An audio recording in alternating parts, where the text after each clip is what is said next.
thank everybody for being with us today, and to all of our testifiers. Thank you so much for staying with us. Our floor session went a lot longer than we anticipated, and we appreciate that your willingness to still participate even at such a late, 2 hours past what we originally thought. Members, we have one bill on the agenda for today, and that's Senate File 4480, Senator Mathews. We'll take our testimony from, we'll do, I guess we can open it up for questions after each testifier, if there's any questions, and then we'll finish up with Commissioner Grove at the end. So Senator Mathews, welcome to the committee. Please feel free to begin when you're ready. Thank you, Mr. Chair. Thank you to all the committee members for taking the time to hear my bill. I have Senate File 4480 in front of you. It is an attempt to strike a balance between all the differing situations we have going on right now in these unprecedented times with this coronavirus response we all find ourselves in. On the one hand, there is definitely the medical and the infection rate side of things. That's a very serious concern that we've been working on very hard in basically all sectors of our society for the last month plus. And then there's also a business economic side that's also been impacted. And this is not just simply economics and commerce at a high level, but this is families, this is getting food on kids' tables, this is making sure mortgages are paid. These are impacts on a lot of families all around Minnesota, and plenty in my district, and I'm sure plenty in yours that you have been hearing from. And both of these different sides have their own timelines of how the situation will change the longer that this goes out. So we've been hearing from a lot of business owners in my area that had their businesses shut down with everything else, that were not put on the essential list, and have been suspending operations for a number of weeks now. And there's a growing number that are reaching out to me and reaching out to others with concerns that they've been able to hang on for the first few weeks, but as one person told me, and I've heard this several times, he said, I've been able to hang on until April, but I'm not sure if I'm going to be able to hang on until May. He's running the risk of possibly just running out of money, and all of his reserve funds, many people putting in personal or retirement funds to try to keep their business afloat. It could end up being too little too late.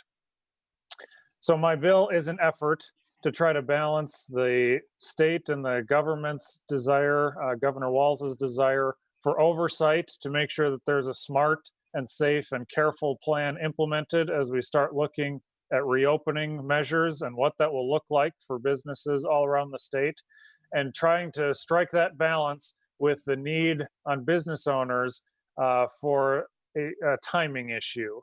That time is of the essence. Many of these is measured in days and not in weeks. And they have a need of being able to operate and at least getting some income as soon as they're able to. So after a number of conversations, I've crafted Senate File 4480, which is a very simple bill in its operation. Subdivision 3 of the bill starts out the process it would lay out. It would direct the Commissioner of Deed to develop an application for businesses to be able to submit their safety plan if they are a business that's been closed down during this current peacetime emergency. This plan would have several requirements that are listed here. The proposals they will have to minimize or eliminate physical interactions between staff and between customers, if applicable. It would require their strategy to show what health, hygiene, and safety measures they'll be putting in place in their working areas.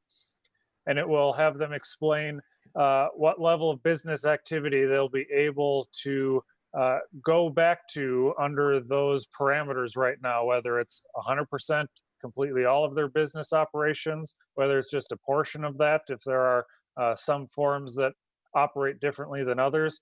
We'll ask for them to describe how much of their normal business operations can meet the first couple criterias, and then it will provide the opportunity for them to present any other information, since each industry has their own nuances that likely is only best known to those that are deeply involved in the industry.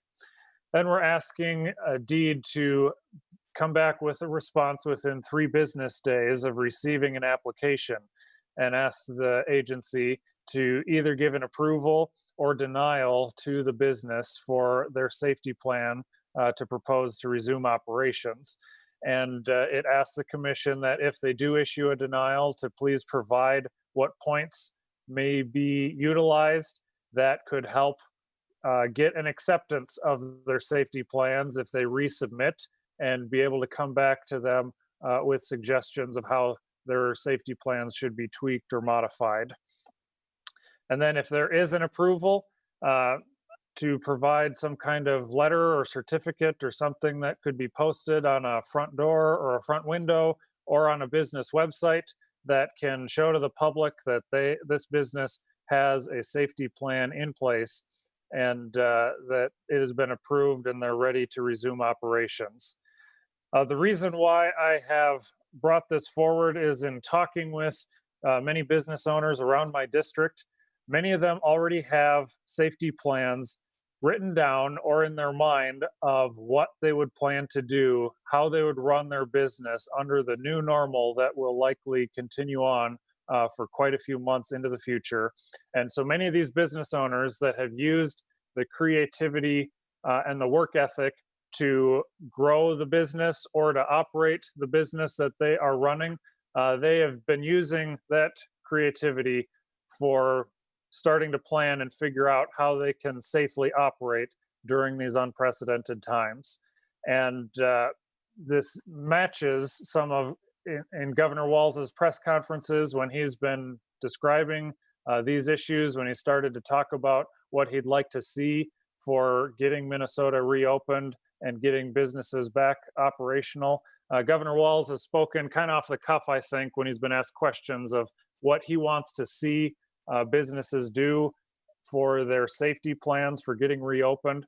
And what business owners have been describing to me already matches point by point with what Governor Walz has been asking businesses to work on. So I'm hoping that the agency and the governor recognizes that I believe a lot of the legwork that they're looking for as they're going back and working with specific industries and getting clearance to open up again, many business owners have already done the lion's share of the work. And I hope that we can utilize that so that it can save time on the agency side and allow them to utilize the plans, the work that the business owners have already laid out, and be able to review them, tweak them if necessary, but not have to recreate the wheel if the business owner already has a good, strong plan in place. And so seeing that business owners have already been rising up to this challenge, have already been getting these plans out, this bill is an effort to see if we can strike a balance between the state's need for oversight, for review, and the business owner's need for timing, and see if there is some middle ground here to work out what safe operational safety plans can be. Just this morning, I received a letter and I got permission to pass it on to all of the committee from the head of the Becker Furniture World company. He has one location in my district in Becker, Minnesota, and there are a number of other districts, or I'm sorry, number of other stores around the metro in several others of your districts. And he provided a letter where he described, he was the latest example in this 2 or 3 page letter that he sent out, describing what his safety plan would be and arguing for why furniture stores should be moved over to the essential list. And this is just a latest example that I wanted to provide to all of you of showing how business owners have already been putting in the legwork on what a potential safety plan would be and the work that they've already done to try to operate safely. So I hope you take that and read through it. And this is an effort to point out some of the inconsistencies that Minnesotans are trying to work through. Right now, it is allowed for you to go into a Walmart or a Target and purchase a piece of furniture that's there on the sales floor. And there's probably, depending on what city that you're in, there's probably many, many dozens or hundreds of people in the store at that particular time in Walmart when you're there. But right now, you're not allowed to walk into another type of store like a Becker Furniture World, where there's probably only a dozen, 2 dozen people in the store, and be able to buy a similar piece of furniture. And so some people are trying to work through what seem to be not fully consistent and asking if it is safe for us to operate under certain stores that are open, that are operating. And we know that we can operate safely too. Why can't we also get up and operational and get working on our business? This is one example that was laid out. I hope you take the time to read through that. I've had many other examples like that of business owners in my district that I've been talking with that have plans in place. They're ready to go. And this is an effort to see if we can strike a balance between the business's need for a speedy time frame and the governor's need for oversight and safe plans moving forward, and see if we can get more businesses open soon. So with that, Mr. Chair, thank you for giving me the time for an explanation. I'd be happy to take any questions. Thank you, Senator Mathews. And just a little bit of housekeeping now since we've started. We do have a quorum. And I just wanted to remind members that this is an official committee hearing. It's being recorded and it's being broadcast. So just keep that in mind as well. Any questions for Senator Mathews? And I see Senator Champion. Thank you, Mr. Chair.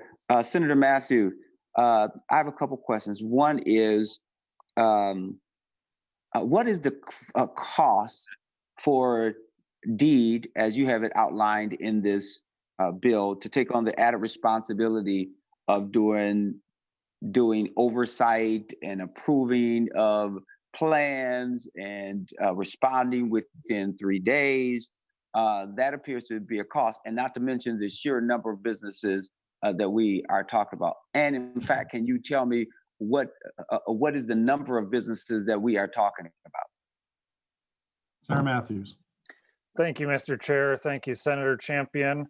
I have tried reaching out to DEED on talking through some of these issues. We've not been able to connect right now, and I know that the commissioner and the agency has been extremely busy right now with many things going on. I fully understand that. But no, I've not been able to talk through what some of these things would look like. I'm hoping this committee gives the opportunity to do that. Maybe we're able to keep connecting afterwards, working through this as the bill moves forward. And there's likely to be quite a few businesses that are ready, that would be ready to try submitting safety plans. I'd like to see if we can work with DEED, if there are options available, whether we could do this by large overall industry segments rather than each individual store or each individual business location. I think there are varying ways that we could reduce the number or do large amounts at once without having to do duplicate efforts many times over. But hoping this spurns a conversation to get into more of those details.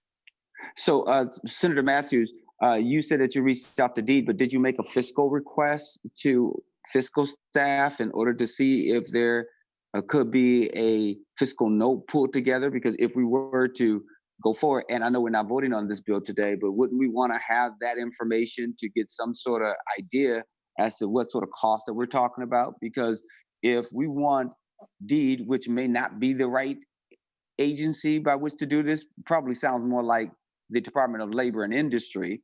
But the bottom line is, it also sounds like it should be a collaboration between a number of different people. And I believe that there is a collaboration going on between the Minnesota Department of Health, the Department of Labor and Industry, and DEED. But my core question really is getting to the issue of cost before I go to a couple other questions that I have about this. So did you have an opportunity to talk with fiscal staff in order to get a fiscal note?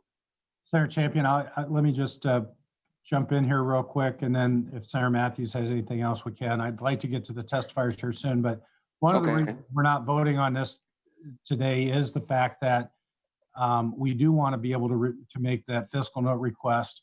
This was a bill that was just introduced on Thursday, and we wanted to get it on the calendar for discussion very, very quickly because we're all extremely interested in keeping our citizens safe. I know all our business owners want to keep their customers safe. And so we wanted to at least introduce this, have that discussion, but DEED has certainly been at the forefront of deciding who has been on the essential versus the non-essential list. And so, Senator Champion, if it's okay with you, your question and concern is noted, and we'll take that into consideration before we vote. And with no objection, I'd like to move on. Got it. Can I ask this one last question? Because I will take that. But I don't know if Senator Mathews knows that there was a form that was posted by DEED that gets to this issue of, getting suggestions and ideas from businesses, or even a form that a business will be able to use. It's my understanding also that there's roughly 3,000 comments that have been put forward of ideas and suggestions from business owners. So I didn't know if Senator Mathews knew that, but I guess that we can go on and wait and hear from DEED as well. I would appreciate that, Senator Champion. Mr. Chair. Senator Mathews, can we hold off on that just for a minute? Thank you. I'd like to get to Bill Fassard. Mr. Fassard, welcome to the committee. Please state your name for the record and feel free to begin when you're ready. I'm Bill Fassard. I own and operate Best Western Plus, White Bear Country Inn, Rudy's Red Eye Grill, and Rudy's Rooftop Restaurant. I bought this business in 2000. It's a full-service hotel, 91-room hotels, including 11 suites. We offer an indoor pool, whirlpool, fitness center, in addition to an event center, which can handle groups up to 250. We just completed in January a $1.6 million renovation. White Bear Country Inn offers 2 restaurants, Rudy's Red Eye Grill, open year-round, as well as Rudy's Rooftop, which is open April through October. Rudy's handles all food and beverage at the hotel and has a catering arm which caters to locals and off-site venues. In the summertime, we employ over 200 staff members serving our every guest need. Our customer base is diverse, 60% corporate, 40% leisure. We work with many local venues housing wedding parties and catered events. Award-winning Rudy's Red Eye Grill is a staple in the greater White Bear Lake area. Rudy's Rooftop has received numerous awards, including being voted one of Minnesota's top 5 patios rooftop 9 years in a row.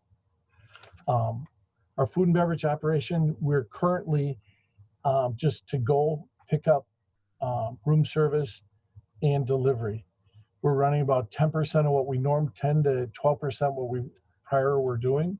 Hotel occupancy is 12 to 15 rooms a night. Where prior we're almost sold out with trainings, meetings, funerals, weddings, and reunions. We have laid off 135 team members, currently employing 10 to 15 people at this time. Each May, we add another 50 additional members when we open Rudy's Rooftop and increase catering, banquet, and meeting sales. We want to and need to safely get back in business. Between March, just statistics from National Restaurant Association, between March 23rd and the 26th, the National Restaurant Association surveyed 4,500 restaurants nationally and found in Minnesota 3% of operators are already being forced to close permanently, and another 11% anticipated to do so in April. Hospitality Minnesota surveyed last week at the current trajectory stated that that number should double. Some of the business practices which we are following here at White Bear Country Inn, the social distancing, washing hands, covering cough and sneeze, and calling sick, so basic. In our hotel, we've enhanced cleaning and sanitation. Everyone's wiping down their work area and their areas they're responsible for. We've ordered a sneeze guard for our front desk. We have hand wipes and hand sanitizer available in rooms and at the front desk. We've written communication to hotel guests as well as encouraging best practices for sanitation efforts. We've enhanced disinfectants for all our hard surfaces in all areas, door handles, etc. All bedding and linen is washed at the highest hot water practical. When we reopen Rudy's, we'll remove tables to provide appropriate spacing. We'll remove condiments from the tables, providing only on request and sanitizing them between uses.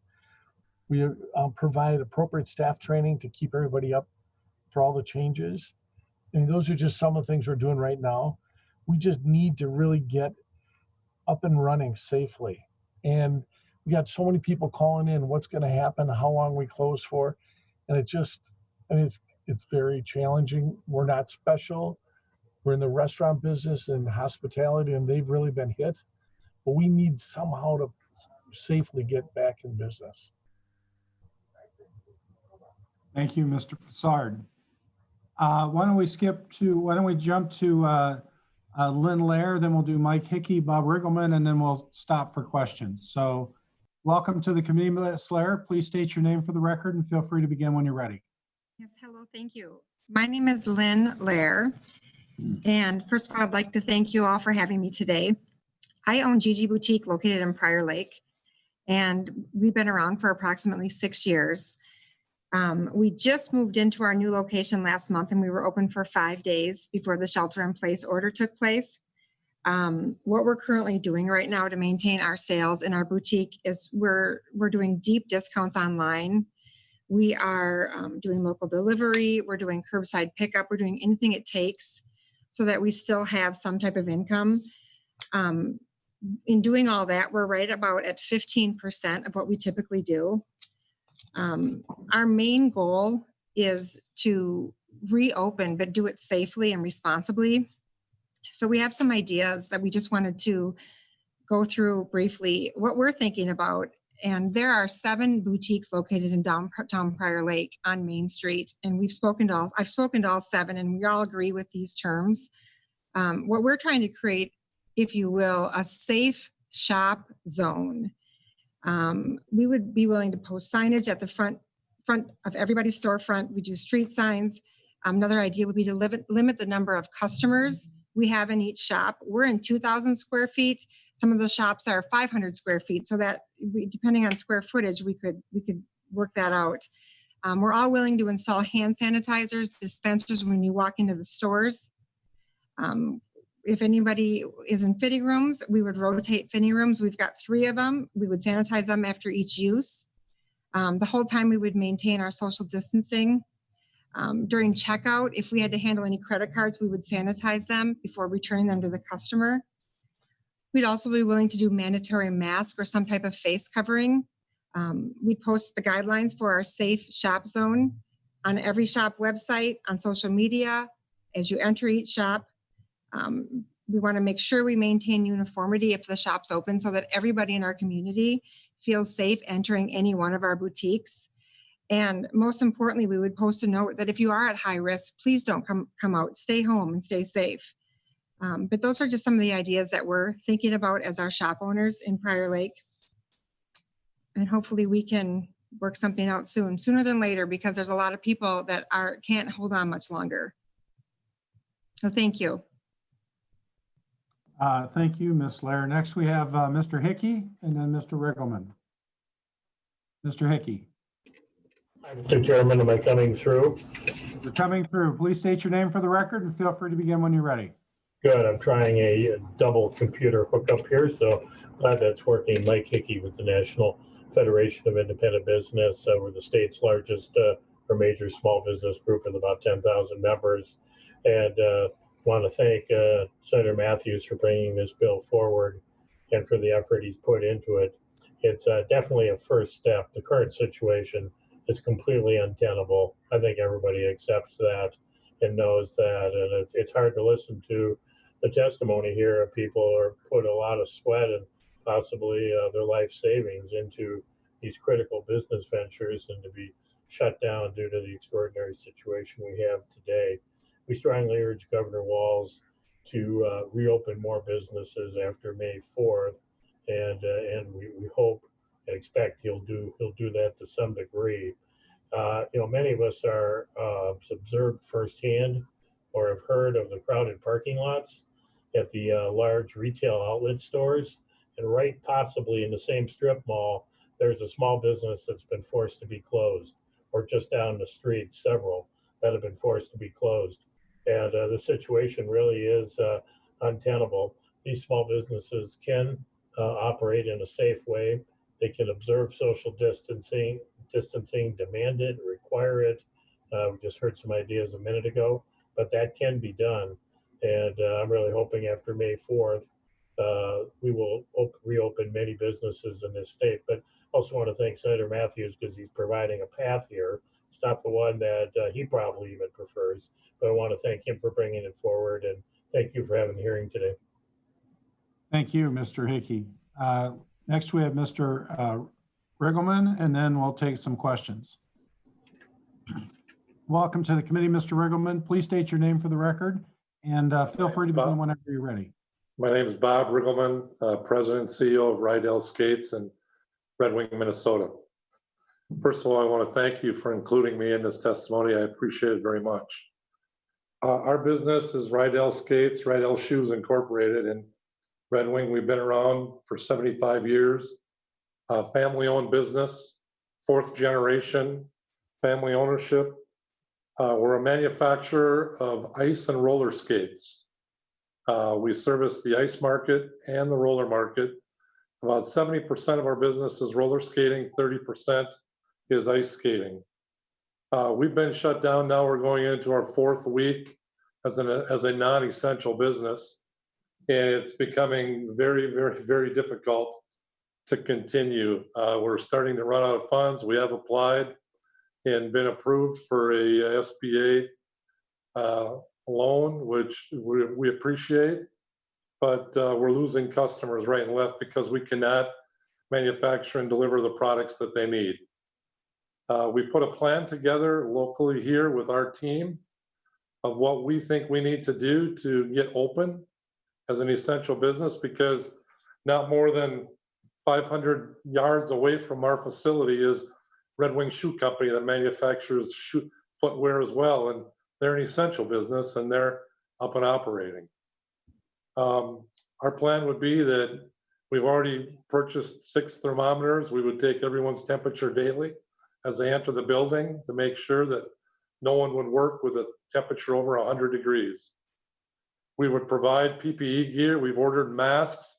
Matter of fact, I think we've got 2,000 masks on order, and also rubber gloves for all of our staff. We have about 90 employees, of about 75 of them are furloughed or on layoff at this time. We have supervisors and my family members basically that are here taking in product that we also import to make sure that someone's here accepting that product into inventory. And we're not doing a very good job of it, but we're trying to send out what orders we do have. And we're down to about 15% of what our normal daily output would be.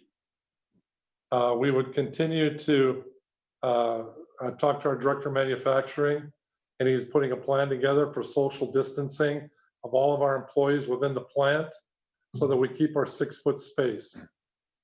We would stagger all of our breaks and our lunches for all our employees, and we would disinfect those areas after every break and after lunch as well. We've already shut off our water fountains before we got shut down. We've provided bottled water to all of our employees when they were here, and we would continue to do the same. We've purchased and installed throughout our facility hand sanitizers. Within every department, within about every 5 or 6 stations of employment, there's a hand sanitizer of some sort there. We put up all the signage of washing hands and making sure that you do it in a right manner. We've put up signage on the outside of our building. As you enter any door, it tells you to stop. Only employees are permitted to enter. No outsiders are permitted whatsoever.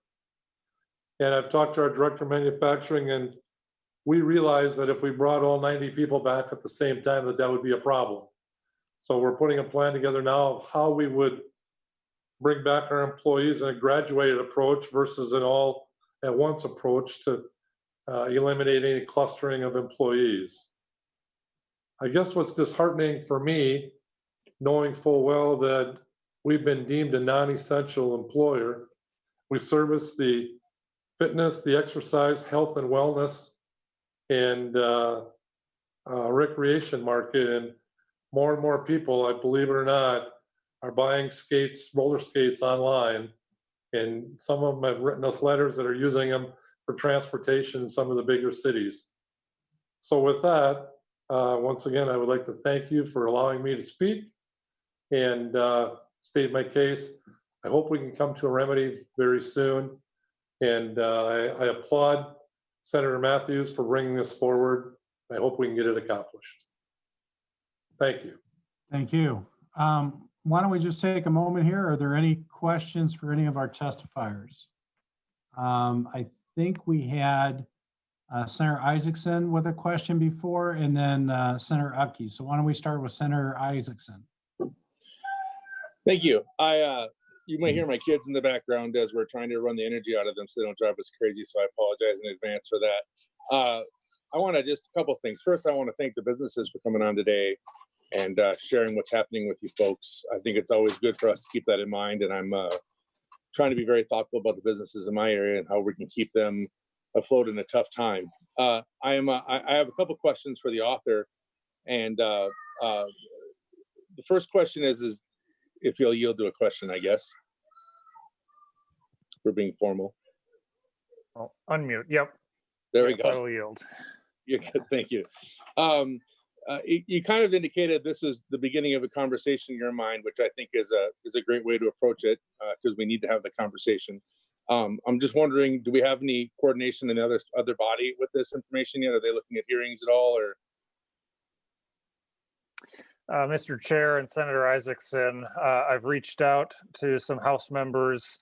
I am hoping to see if someone on the House majority would be willing to carry the bill. I don't have that yet at this time. I'm going to keep working on that. I know that members in the House minority would sign on and carry it, but I would like to see it move forward bipartisanly over there like it is here too, if we can. So that's still a work in progress.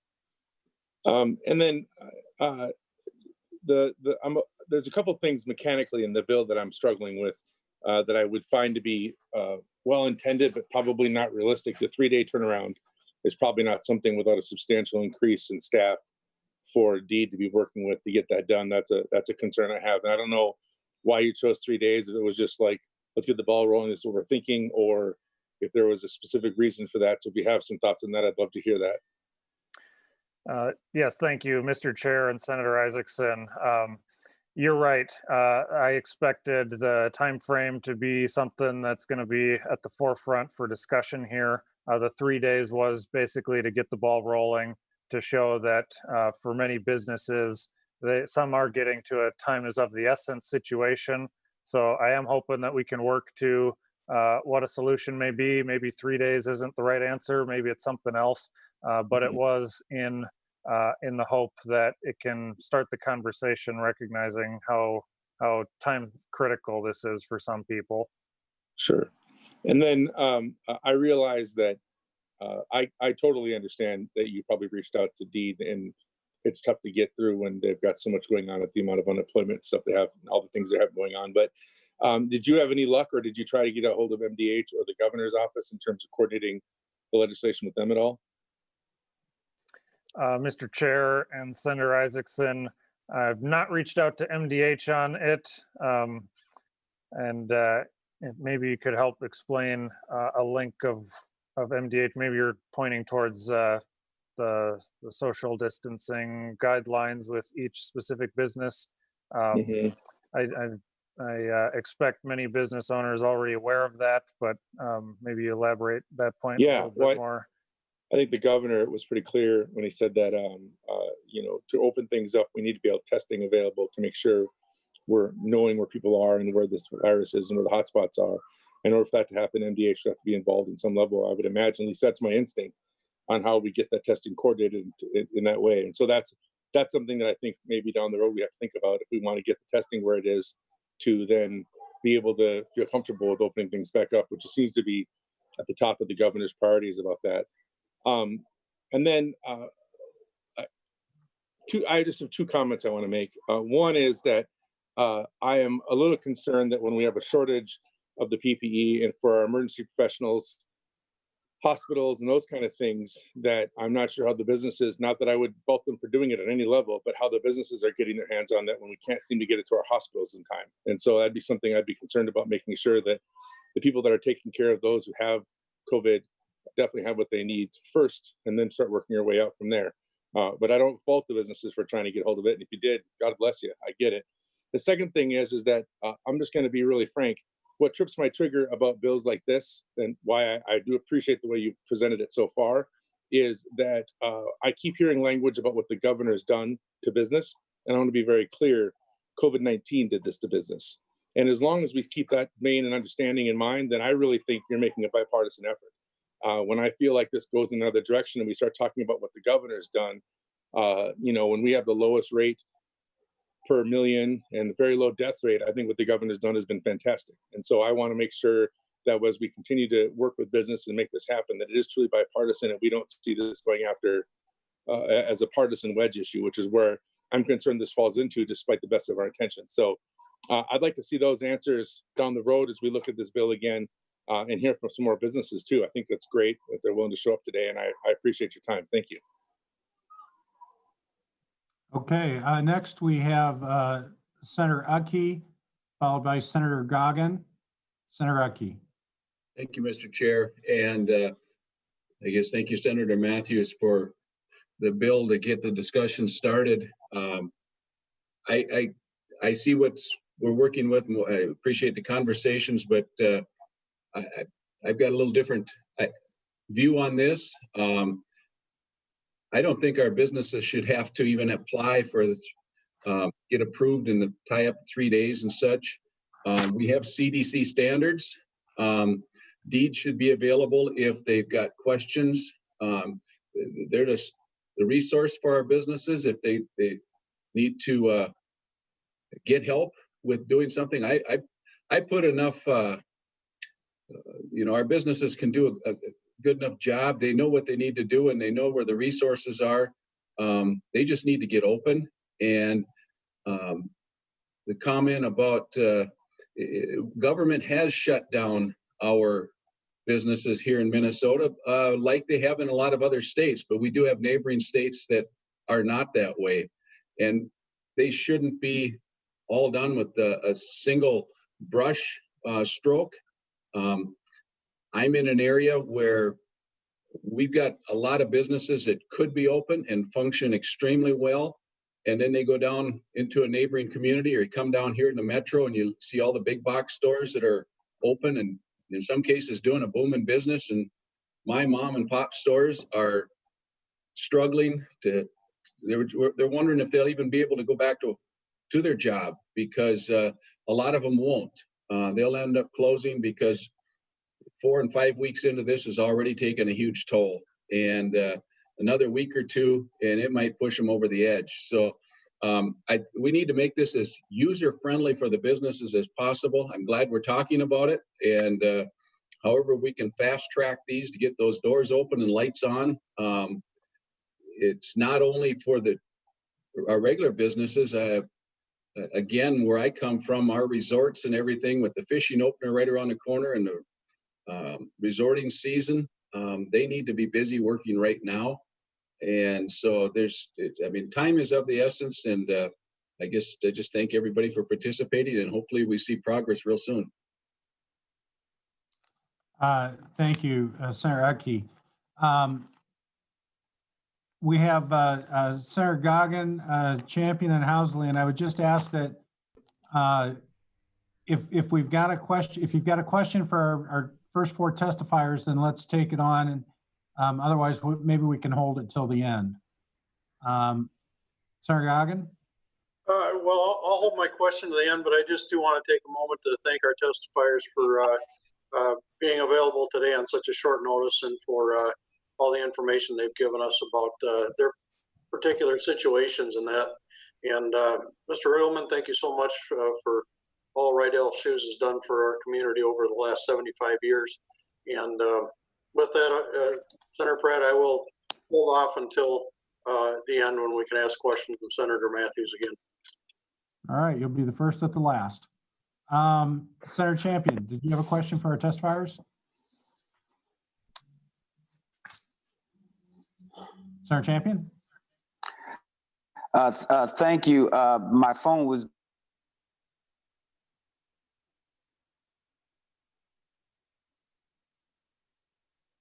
I'll tell you what, why don't we come back to Senator Champion? We'll go to Senator Housley. Sounds like he was having a problem with his phone. Senator Housley. Thank you, Mr. Chair, and thank you to all of you businesses that did come and join the committee call today. I too am with Senator Utke in instead of making all of these businesses have to fill out the document. I love the idea, Senator Mathews, and I'm glad we're having this conversation. But I think that if we could have the agencies that are overseeing all of these different sectors of businesses set up the guidelines according to the CDC guidelines, which is what I asked the Board of Cosmetology to do for the all of the different salons throughout Minnesota. So I had a question for Lynn at Gigi's. Have they gotten anything out to you? Because I keep asking and I keep getting back from the board chair, Gina Fast, that they're just supposed to remain closed. Have you gotten any guidelines of what it would look like if you did open up, even though you've got your own, but have they sent anything to you? Senator Housley, I've received nothing at all. Okay, thanks, Lynn. And then I'll save the rest of my questions for later, Chair Pratt. So Lynn, you and I'll jump in here unless Senator Champion's back on the line. I don't see him. Lynn, you and I spoke yesterday, and Mr. Riggleman, maybe you guys can talk. You know, if we're looking at, we talked a little bit about the 3-day turnaround. As I talked to Senator Mathews, the goal there was to make sure that we had, you know, a sense of urgency in getting these decisions and these plans made. Maybe talk, you know, Ms. Larry, you talked a little bit about the guidelines that you would recommend following, but help me understand the urgency when we talk about that 3 days and what you're looking at as far as long as you've been closed, and you know, Mr. Riggleman, same with you, and how much longer we can continue down this path. Thank you, Senator Pratt. I've been in daily contact with the other boutique owners in Prior Lake, and we're not talking about weeks any longer with some of these businesses. We're talking about days. I don't know that all of them will be able to come back. It's dire in downtown Prior Lake with all of our boutiques, and we need help soon, very soon. Mr. Riggleman, any thoughts on that? Well, Senator Pratt, we're a manufacturing company, so we sell what we build. And if we're not allowed to manufacture any products, we'll have nothing to sell very shortly, and we will be gone. So having this fast turnaround is important to you to make sure that you've got the inventory. The faster, the better for us. Okay. The thing that I'm a little concerned about is I would like to know what the difference is, and maybe none of you on the committee could help me here, but what's the difference from guidelines for an essential company versus a non-essential company?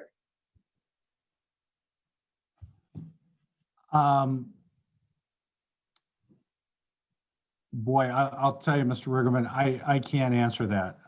Yeah, and so, I mean, I'm not sure whether our friends across the street at Red Wing Shoe are doing the things that we have planned to do to get back in business. But I just say, we're willing to do those things so that we could build product and sell to our customers, because if we don't build product, we're not going to have anything to sell. We won't have any customers left. So my question is, what's the different classification of what the guidelines are to be an essential company versus a non-essential company from a safety and soundness standpoint? Mr. Rigerman, we'll have someone from the Department of Employment and Economic Development joining us here shortly, and I'm sure that's a question that one of our committee members will ask. Senator Champion, welcome back.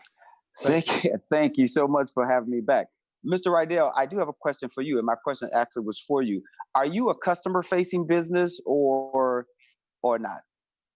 No, we haven't. Senator Champion, I think you're asking, do we have customers come in our building to sell? No, we do not. We manufacture product, and we do not have a retail business here. We sell it to bricks and mortar dealers across the country. Okay, all right. Thank you so much for that information, because I think that that's critical information, and perhaps something will happen soon. Thank you so much.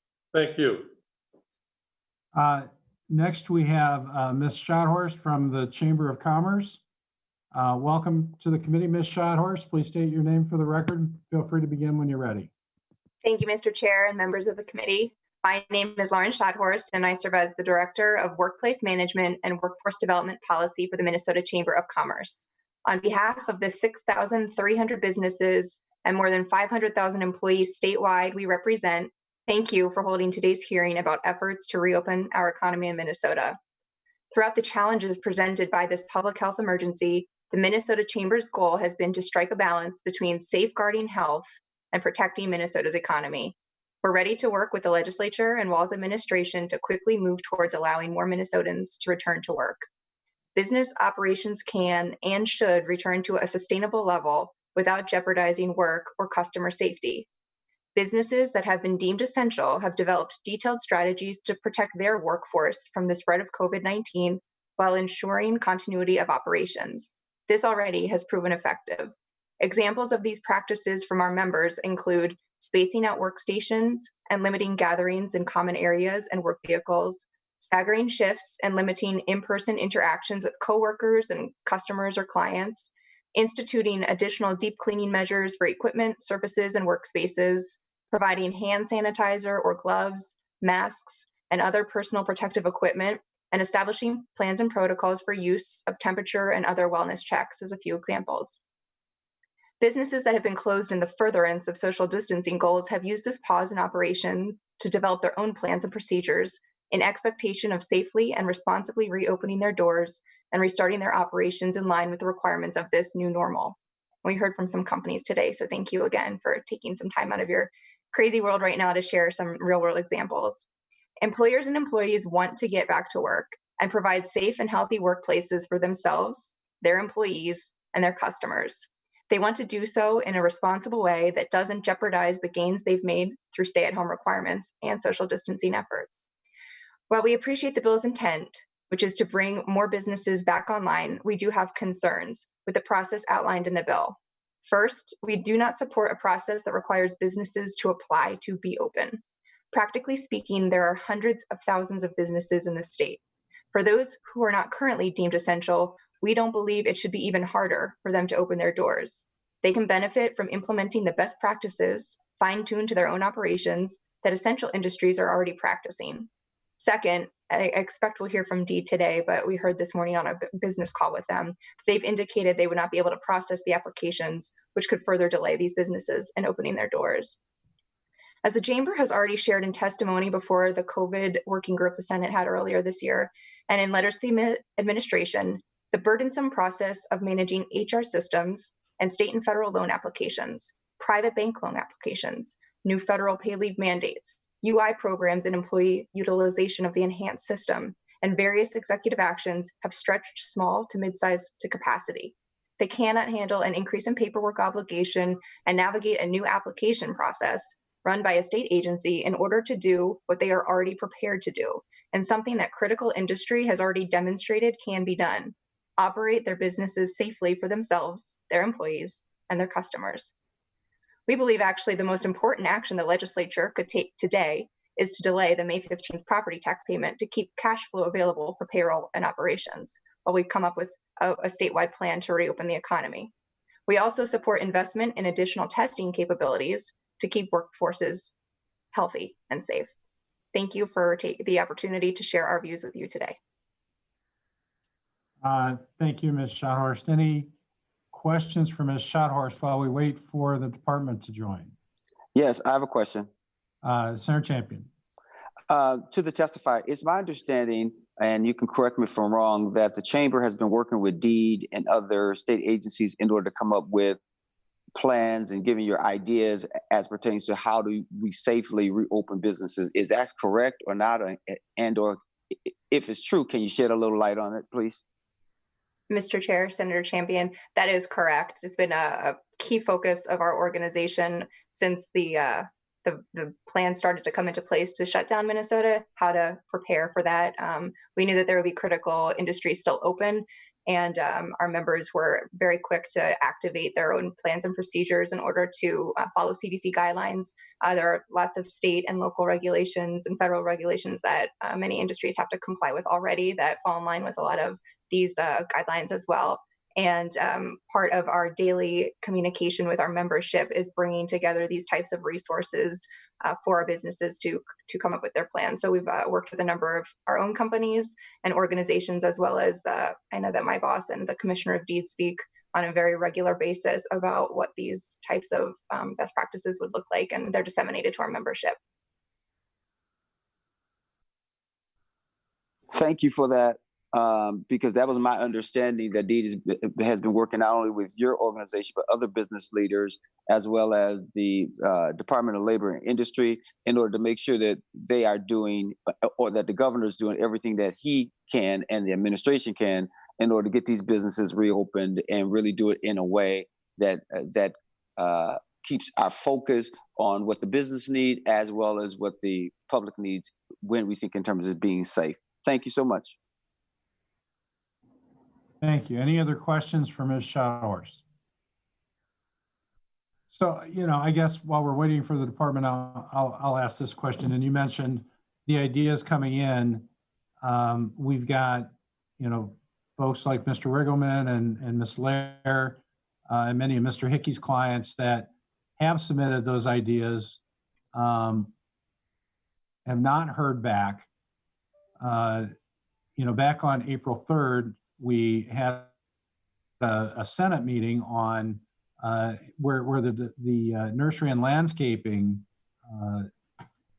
industry laid out their guidelines, and I see the commissioner on, so I can always finish my question later. So why don't we jump to the Commissioner Grove? Commissioner Grove, welcome to the committee. Thank you, Senator. Thanks for having me.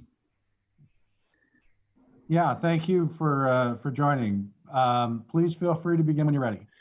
Great. Well, Mr. Chair, members of the committee, thanks for having me here today. It's been good to stay in regular contact with you all. And I think I wanted to take just a couple minutes today to speak to the work of our agency, along with many other agencies and business leaders across the state, on how we prepare and support businesses as they prepare to re-enter the economy and get back to work. Just to remind everyone of the context here, we've got about, at present, 82% of Minnesota businesses who are open and operating as essential businesses. And the governor's most recent executive order, 2038 last Friday, allowed additional outdoor recreation industries to open, which included golf courses, bait shops, shooting ranges, game farms, marinas, and lake service providers. So we're continuing to take a look at the various sectors of the economy where safe reopening is possible, and provide thoughtful guidance that is built in conjunction with those business owners and labor leaders on that reentry process. As we've talked about before in this committee, our agency here, DEED, is working with the Department of Labor and Industry and the Department of Health with the business community to draft off some guidelines that allow businesses to better work with CDC guidelines to reopen safely. So it's not just a DEED issue, it's an issue of a lot of different agencies and business leaders and labor leaders together. This has to be a collaborative approach if we're going to get it right. We have listened to suggestions from businesses and workers throughout the state. We have an online form where we've received over 3,300 comments and suggestions. We've blogged about some of those in the Deed blog if you've been able to catch it. We are seeing just a lot of recommendations on spacing considerations, mask wearing and PPE, sanitation and cleaning, limiting contact appointments, how to think about curbside and pickup considerations, the timing of shifts so that people can sort of stagger shifts to consider limiting contact, customer education, which is a critical piece, and then things like utilizing barriers. So many of the innovations we're seeing the critical sector businesses engage in their footprints are the kinds of suggestions that we're getting more detail on, again, from thousands of businesses and workers across the state. Those plexiglass barriers are a big piece of this. Limiting the use of shared equipment and tools is a really important piece. Rotating and staggering shifts, as I mentioned, and using the internet to engage in appointments and online planning to better stagger and better predict behavior. And I think that's the big thing here is there are certain environments that are more predictable than others, and anything we can do to ensure that businesses and workers can create some predictability to their environment to limit social contact is a good thing. And I think no better people to tell us how to get that right than the business leaders and workers of our state. So we've been having some really good conversations there. Many businesses are doing really innovative things to demonstrate and practice good social distancing on their premises. We've seen DigiKey up in Thief River Falls ensure that workers are 6 feet apart. They created this kind of UV light tunnel that sanitizes every one of their storage bins before workers come in. Every couple of hours, they have an intercom system that goes off and reminds workers to go and disinfect themselves and their workplaces and wash their hands, following CDC guidance. So a lot of interesting reminders for workers at DigiKey. At Hormel in Austin, they're processing food to feed people throughout the country. It's a critical industry. And under guidance from healthcare professionals, they're taking workers' temperatures. They're screening for illness. Those kind of key questions that you ask when workers show up in the morning to make sure that they aren't experiencing illnesses that aren't connected to an existing condition or illness that they already had are really a critical part of making sure that workers can enter a workplace thoughtfully and carefully. Hormel is also implementing staggered start times to provide for social distancing and making sure that all plant workers wear masks and protective face coverings. And then Target here in the Twin Cities, they're providing access to food and needed supplies nationwide. So very much a critical business. And they've instituted a lot of social distancing and safety measures, non-surgical face masks and gloves for workers to wear on the job. They're asking employers to monitor for COVID-19 symptoms upon entry, and have done a lot of good and interesting innovative work with temperature checks as well. So these are just some of the stories that we're hearing. They're important to share because we are learning from our business leaders across the state. We talk to hundreds of businesses every day across our agency and are learning a lot. This morning, we posted essentially a template plan that the Department of Labor and Industry, the Department of Health, and DEED collaborated on that we want to get public feedback on. And this is a plan that is drawn up as a resource really for businesses to consider using in terms of how they can safely operate at their business. We know that the CDC guidelines are, of course, critical, and they're the information from which all plans should stem. But of course, every workplace is different, right? The geography is different. The work itself is different. The nature of things is different. And so having each business take those guidelines and build a plan is what we're hearing from businesses is just so critical to get this right. And so we posted that template up on DLI's website. Anyone can find it there with a quick Google search. And we want to hear what people think of it. Again, it's there for a resource. It's there as something that we want to begin to make available as additional steps are taken in the coming days, weeks, and months. And having a template plan there, we think will be helpful. So I know the discussion in this committee has spoken to Senate File 4480, and one of the proposals in that bill is for DEED to oversee and approve the opening of every business that remains closed at present. And I would just say that we have concerns with that approach just from a practicality standpoint. we know that businesses and workers want to get back to work and they want to do that safely. But we don't think that government should micromanage that process. And it's also just not practical to do it. In order to truly vet every single plan that a business would create to reopen, you'd need, a couple hundred staff probably. I know we're working the fiscal note right now, but I'd estimate somewhere in that neighborhood, and certainly a lot more additional budget. I don't think that us proactively reviewing and submitting plans from businesses is the right approach. But the spirit of the bill, I think, is thoughtful, and I think the idea of having plans to get back into the economy is exactly right. And it's the same thing that we've been working on here. It's why we posted that template plan today. And I guess I would just close by saying that we support opening businesses as much as the committee, and it's a top priority to get that right, and get that right in a way that's safe, that prioritizes safety, that doesn't lose us the great progress Minnesota has uniquely made by staying at home. And we'd love your feedback. So if members of this committee and those who are watching have comments on the draft plan that we put up on the Dolly website, please do take a look.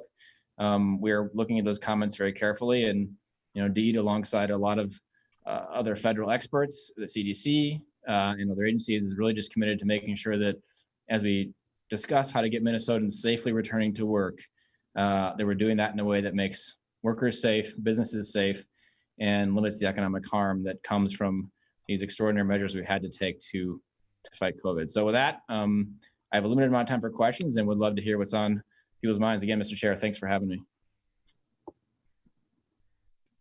Thank you, Commissioner. And while we take questions, do you have the link to that website? Because I haven't seen it yet. We haven't had a chance to discuss that new template yet.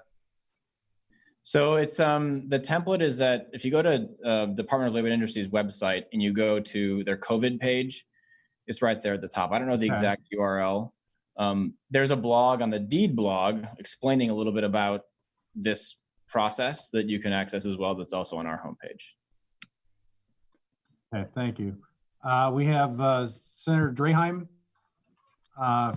Thank you. First, and then I will double check the order here after that. Senator Draheim. Thank you, Chair and Commissioner. This is exactly what I was looking for last week when we talked about a plan, and most businesses know their business better than government knows their business. And with some guidelines can open safely in most situations in some form. And I really hope we don't need Senator Mathews' bill, and we can start slowly opening up businesses safely. The decision making is, I guess, my first question. So who is deciding? You had when you called me back that night at about 7:30 on a Friday night. I really appreciate that. I'll never forget that. You talked about bringing my suggestions back to a committee, and who's all on that committee? I assume it's you, Dolly, Commerce, maybe. Who? Can you tell us who's all on that committee? Yeah, I guess we had, thank you, Senator and Mr. Chair. Thanks for the question. We haven't used the word committee so much, although I guess it's a fine a term as any. Executive Order 2033 asked DEED, DLI, and the Department of Health and other agencies, which obviously means our colleagues in state government, to begin to put together the plans of what reopening the economy looks like. Now, we had been discussing it, of course, before that executive order. Everyone's discussing it. But that executive order made it really clear that this was an important step for us to take. And so ultimately, the governor is deciding the steps he thinks are most prudent for the state based on the advice he's getting from commissioners and others, and engaging with business leaders at an unprecedented scope and scale. But, we are building the best possible data sets and advice to make fact-based and science-based decisions that will lead to the right steps here. And, we're learning a lot as we go, right? We're learning a lot about what's happening in Worthington right now at places like JBS, right? And YZ as well. And so there's constantly new data coming in, and we're synthesizing that and using it to the best of our ability. And the anecdotes matter too. So we're talking to a lot of people just about their stories and what they're hearing and seeing. And, I think this will be different in different settings. And we've talked about this before, but a customer facing business is going to be very different, right? It is very different than a non-customer facing. What's a critical and a non-critical industry shifts over time as certain things become critical that were on pause. And so that's the nature of the discussions that we're having. And I think we did bring back your suggestions and others to that group, and please keep them coming. I appreciate that. Chair, can I ask a follow-up? Senator Aham, go ahead. Okay, thank you. On the unemployment for small businesses, the self-employed especially, I'm still getting quite a few people that have heard nothing. And one gal told me she's called over 100 times trying to get help. Hasn't got a paycheck in over a month. What should we be doing? You know, we are the contact for our constituents to help them. And we're kind of at a roadblock. And, you know, we were hoping to have something for the self-employed people by April 10th is what we were told. And now it's 10 days later and still no guidance. Thank you. Mr. Chair, Senator, this one's really hard. It's difficult. And I know this is, for some people, this is food on the table. This is rent. This is survival. And so we are hearing those stories as well. Every day, people calling in with the struggles of getting this funding, and it for every case in which it isn't happening, it's a unique case that affects the life of an individual Minnesotan. So it really does matter. I'm not sure where the April 10th number came. That certainly wasn't from our office. We've never promised April 10th as a date in which PUA would coming.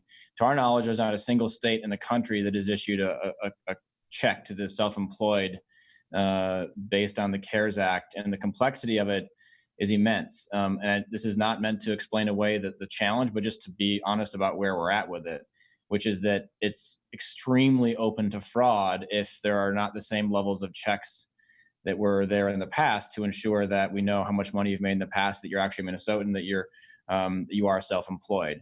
The team has been working night and day on building up essentially an entirely new program to issue this benefit. We're getting close. We're partnering with the Department of Revenue on the ability to track income in some new and innovative ways that we've never had to before. And we're partnering with the Department of Public Safety to ensure identity verification, because we don't want a bunch of Russian bots to come in and steal Minnesotans' hard-earned money to pay them instead of paying those who deserve it. And so that's the process that we've been in. And I think it is our top priority right now to implement that program. It really is like instituting an entirely new federal government program from scratch. You can't use all the same things that you use for unemployment insurance. So I would say for people to continue to call in if they have questions, if they've received if they've submitted their application, they're self-employed and they've been denied, do not worry. That does not mean that you won't get these benefits. In fact, we encourage people to go and apply, even if they'll get denied, because they'll now be in our system. We will proactively reach out to them as soon as the benefits are available. And we'll continue to work on getting this program up and running. But thank you for raising those concerns, and please keep them coming. It helps us to know what you're hearing from your constituents, and we're hearing it from Minnesotans too. Okay, we've got quite a few hands up. When you're done with your question, please lower your hand on the Zoom. We have Senator Simonson, Housley, Goggin, and Champion I see so far. So why don't we start with Senator Simonson? Thank you, Mr. Chair. I apologize for the lack of video. It's my challenge that I seem to be having this afternoon. We prefer it, Senator Simonson. Quite sure that you do, and I appreciate it. Anyway, I want to start off by thanking Commissioner Grove and Governor Walz for the work that they put into this. And I was pretty excited to see the template that you rolled out this morning. And I'll be sharing that with business owners back in my district once we get out of here today. But appreciate the effort that's happening from the administration. I think it's really important that we recognize that we're still in a pretty serious situation here, trying to fight this COVID-19. I saw the announcement today that here in Minnesota, it's our 6th consecutive day with over 100 new cases. And that's a serious situation. I've got a facility in Duluth that we've been watching for probably a good 10 or 14 days now, where we've had a number of cases pop up. And these are serious situations that I think we can't let politics drive our decisions there. But to the bill itself, I wanted to say thank you to Senator Mathews. We had a conversation about this the other day. And again, I hope that this is an area where this is not a red versus blue thing. This is about the legislature working together, Democrats and Republicans reaching out to the governor, commissioners like Commissioner Grove, DH, trying to find solutions. So I appreciate it from that perspective, and 100% agree with the concept of Senator Mathews' bill, with the full understanding that there's some details in there that we know are just not workable, as was mentioned by Commissioner Grove, and I think we can figure those out. But with Governor Walz and Commissioner Grove's announcement this morning of this template, we can see that the governor, who has a ton of things that he's juggling, is a step ahead of us, and has rolled out this template that I hope that we all can go back and share with our business folks and just see what they think. There are certainly businesses out there that can open, that can align and comply with the recommendations of the CDC, and those are the ones that we want to identify. And it's not necessarily, apples to apples.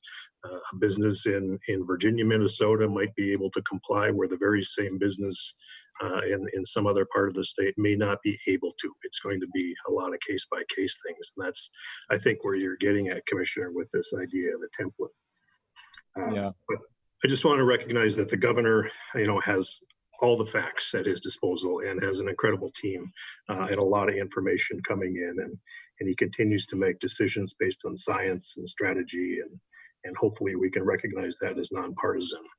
I know Senator Franzen has been working on a similar bill, similar to Senator Mathews, and I think that we can figure this out. But I would just express from my own personal opinion that I think the legislature wants to be involved here, and we want to help the administration go forward, because all of us have a collective tons and tons of voices in our districts that are dying to be heard, and that's what I want to express is those voices. But being mindful of the safety and security of Minnesota is of course number one. So thank you for rolling out that template. I'll be sure to share that. Thank you, Senator. I appreciate that, and would just thank you and the rest of this committee for their leadership. We were excited to see this bill and to see the ideas being generated, and the fact that they're not that far off from each other is a good sign. So thank you. Next, we have Senator Housley, then Goggin, Champion, and Utke. Senator Housley. Thank you so much, Mr. Chair, and thank you, Commissioner Grove, for joining us today. I've got like 5 things, so I'll do them all at once, and get your pen and jot down what you can, so then I can be done and you can just answer. First, I heard you say in the beginning that 82% of our businesses are open. I didn't know if you meant 82% of our small businesses are open. 465,000 small businesses we have in the state. So you're saying 82% of those are open, because that I kind of find hard to believe, because that's who I'm hearing a lot from. Secondly, DigiKey is open. Great company in Thief River Falls, love them. But how can a DigiKey be, who deems it more essential than a Rydell Skates in Red Wing? Because neither one of them are customer front, and they both are manufacturing, and they're all practicing the same sort of safety precautions and social distancing, yet one can be open, and you're saying how they're doing a lovely job of it, but yet Rydell Skates in Red Wing can't. And there's so many businesses like Rydell that would be practicing the same thing as DigiKey, which brings me to the template. Thank you very much for that, and that is what we were asking for earlier. But for businesses to give their comments on it to you doesn't help them to get open. It's just filling more paperwork out, which is exactly what Senator Mathews was just saying in his bill, is they would submit to you, and then they would have to wait. So this template is just asking these businesses again what they would be doing. I'm thinking maybe a better idea would be, if you are a storefront or whatever kind of business you are, you post it right out front. Here's what we're doing to practice safety. Here's our guidelines. Here's how much sanitary or hand sanitation we have. Here's how often we're wiping everything down. So customers coming in could see, okay, this is what they're practicing. I don't have to go in if I don't want to go in, but give the companies some sort of credit for practicing this. Which brings me to the 2 stories that I got just in the last hour. One of them is my girlfriend's a cleaning lady, and she has lost 90% of her business because either the customer or herself don't know any guidelines. She's, for the few customers she has left, she's practicing all the sanitation rules, and she's wearing a mask, and she's got her gloves on, and she's wiping down everything. But some of the clients are afraid to let her in because they think they're going to get in trouble by her coming in, because there's no guidelines for her to follow, or the clients at all. Which brings me to my last point. This will be number 6, is the dog groomers. In the beginning, the dog groomers were practicing social distancing. The clients were dropping the dog off curbside, then they were bringing it into their shop, grooming it, and then having the owners pick it up curbside. But then they got shut down. Other businesses were calling on them because they were open, yet Petco was still open for a couple weeks longer than the other dog groomers. Now it's to the point where it really is essential, because these dogs' paws are getting infected because the nails are curling over and growing into the pads. They're getting eye infections because it's matted. All of their hair is matted, and it's causes this some sort of circulation to the skin disease, causing hematomas that they could actually lose a limb. So I'm just pleading with you, for all of these businesses, they really need to see some clarity. Thank you for the template, but we have to go a little bit faster for some of these, while still practicing social distancing and all the safety matters. But businesses are dying. Like before you got here, Lynn from GG Boutique, a lot of these aren't even going to come back. We've lost them. I know we've lost at least 30% of our small businesses. So there's my 6 points, and I'll leave it go at that. But I just wanted to get that out there, and thank you again. Thank you, Senator. Mr. Chair, all great questions, all great points, all important stories, no question about it. To clarify the 82% statistic, which was your first question, that number refers to the number of workers in the state that are currently eligible to work under the critical sectors order, not the number of businesses. So thanks for raising that, and that's the clarification. On DigiKey, so just specifically, DigiKey makes electronic parts that are used in critical life-saving devices such as ventilators, which is why they are open.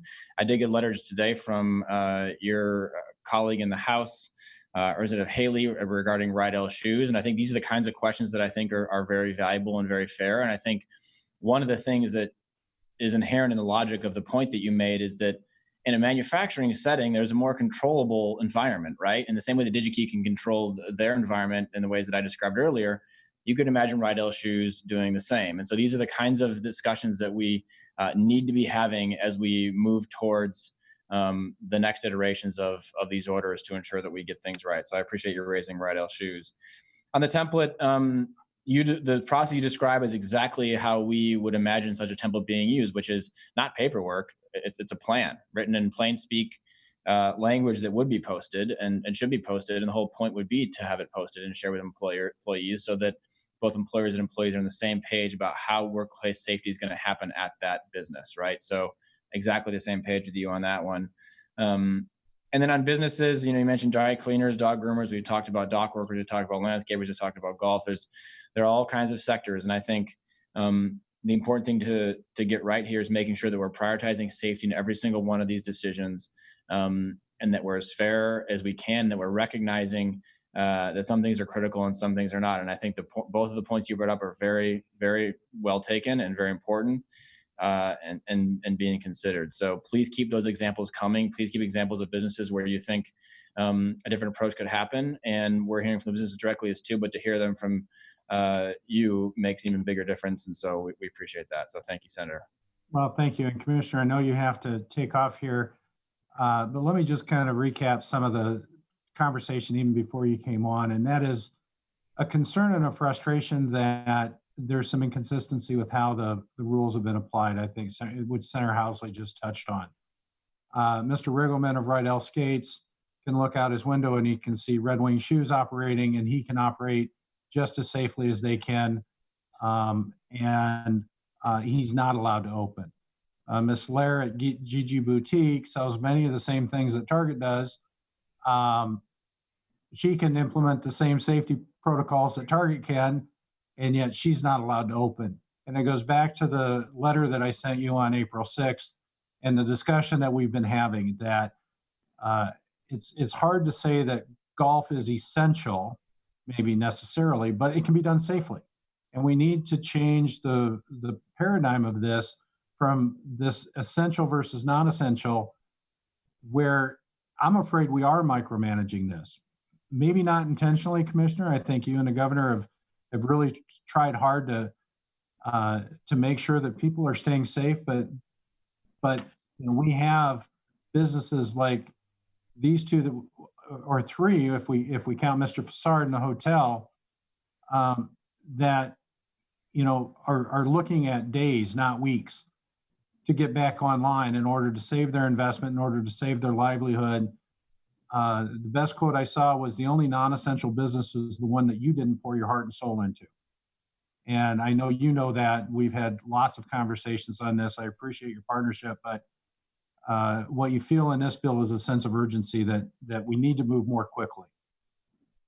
Thanks, Mr. Chair, and thanks everyone for the chance to speak here. I think very, very well said. The only non-essential business is the one that you didn't pour your heart and soul into. Could not have said it better myself. And I think the language that we've used there, you know, we're pulling this from the Department of Homeland Security, right? The CISA guidance. They are the ones that have set up these critical and essential businesses. We wanted to pull from a standard. I just want to remind the committee, we went far more liberal than any state did when we took the CISA guidance and expanded it much further than any state that used that guidance when they established those lines.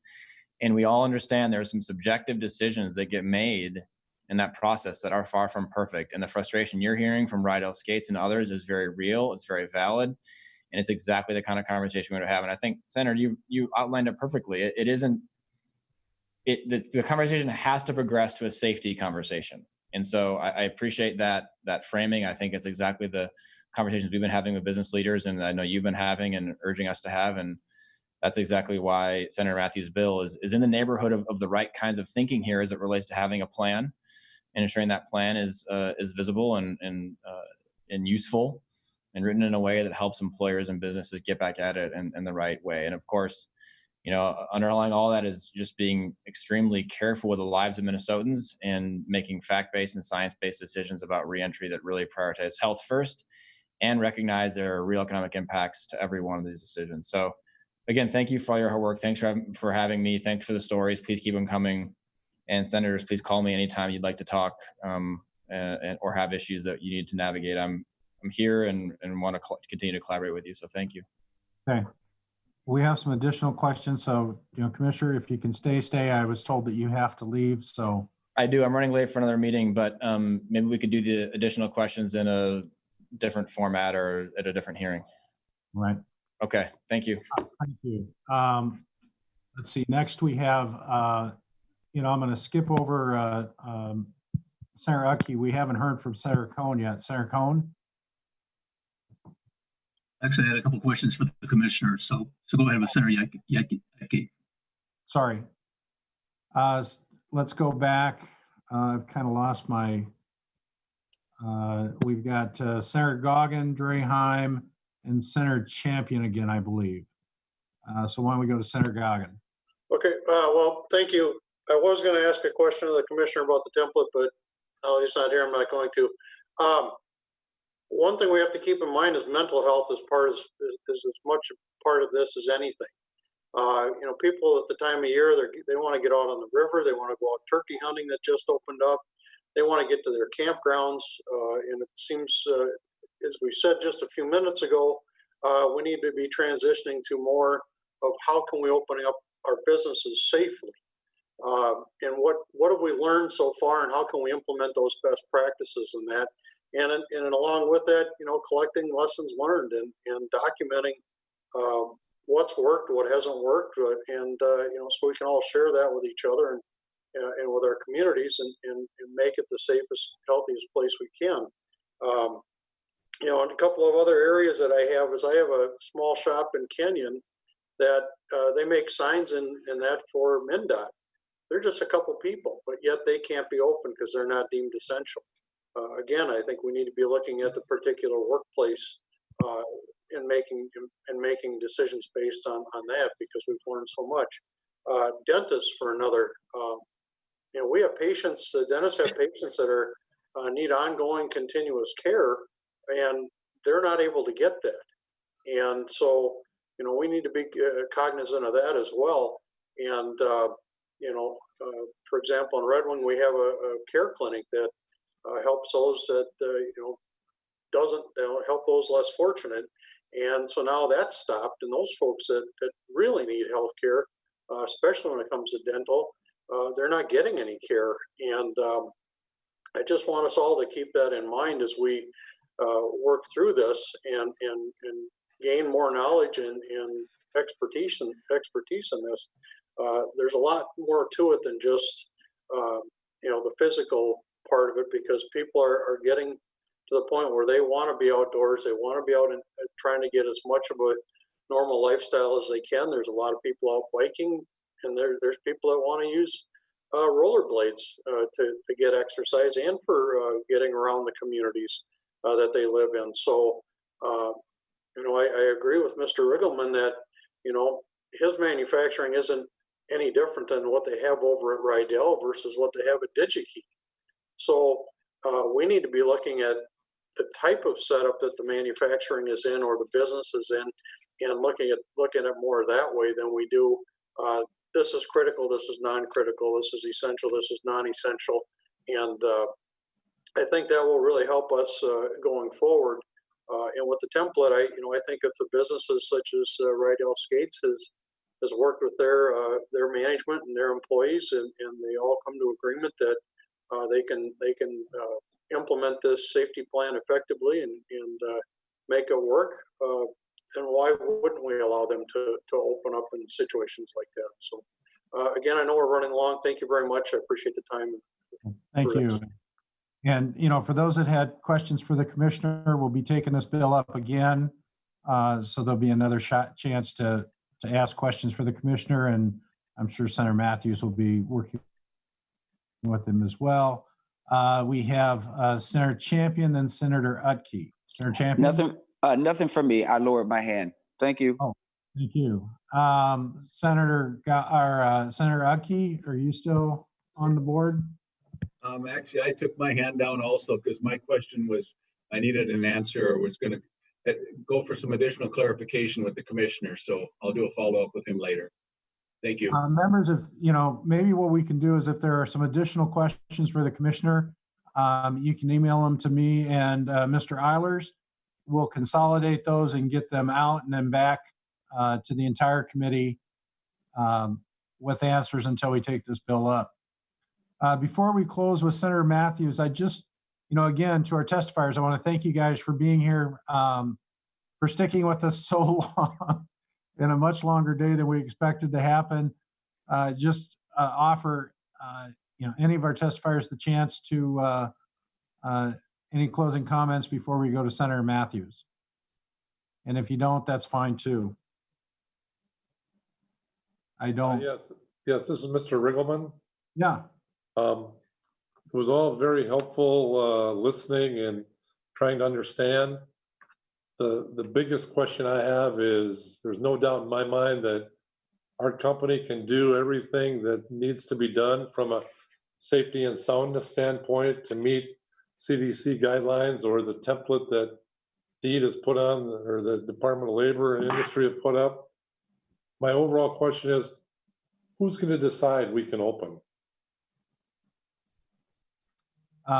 Well, thank you. And under the emergency powers, that's under the governor and the administration right now, which is why I think Senator Mathews has structured the bill the way he structured it, recognizing and respecting the structure that we have in place, under the executive powers that we have in place. So, well, with that, Senator Mathews, closing comments before we lay your bill on the table and take it up at a later date. Thank you, Mr. Chair. Thank you to all the committee members and testifiers and the commissioner, even though he's not here to hear it in person. Thank you for the great discussion. I agree with all the comments that have been made. Hey, any effort to try to help get our businesses reopen, I'm a supporter of. And like someone said, who pointed out, this probably isn't my preferred method. No, it wouldn't be in a perfect situation. And Senator Utke and Senator Housley made comments about how ideally we wouldn't have to do it this way, and I fully agree. And I'm glad I found out about this template here at this meeting. I was scrolling through it and reading while the commissioner was speaking. Hey, if we can get to an agreement where here's if this template is used and we announce to businesses and say, hey, if you can meet this, then publicize that you will check all these boxes and open up. Hey, I would absolutely love that. If we need a legislative fix, I can make that. I can change my bill to that to make a fix. And if there's no legislative fix needed, then great. Let's get businesses reopened for it. I think this came out with just more of a concern. We're all glad about the latest executive order for golf courses and such. Folks saw us bringing golf courses up several weeks ago, and we just got that opened up. And the several weeks would be too long if that was going to be the expected timeline for a lot of our businesses moving forward. So this bill was an effort to try to strike a balance to see if we can get this accelerated. I know that the commissioner and the governor are sensitive to that, and hopefully we can get something moving sooner to get Minnesota reopened as soon as possible. So to Rydell, Becker Furniture World, Gigi, all the businesses, I'm probably missing some. Thanks for sharing here today. Say again. Best Western and Mr. Fassard. Best Western, yes. I agree. There's many of you. There's no reason you couldn't be operating safely tomorrow morning. You should be opening up tomorrow morning. Unfortunately, that's not the way it will happen, but I'm hoping that we can make the push that we can to make it as soon as possible. So with that, thank you for the discussion, Mr. Chair. I look forward to continuing on with this. Thank you, members. We have a hearing scheduled for 1 o'clock on Wednesday. We'll be taking up Senator Anderson's bill with the emergency loan program extension. This was something that was talked about during our extended spring break. We weren't able to bring it to conclusion, so we're going to bring it through the committee. With that, members, we stand adjourned until 1 o'clock Wednesday afternoon. Thank you.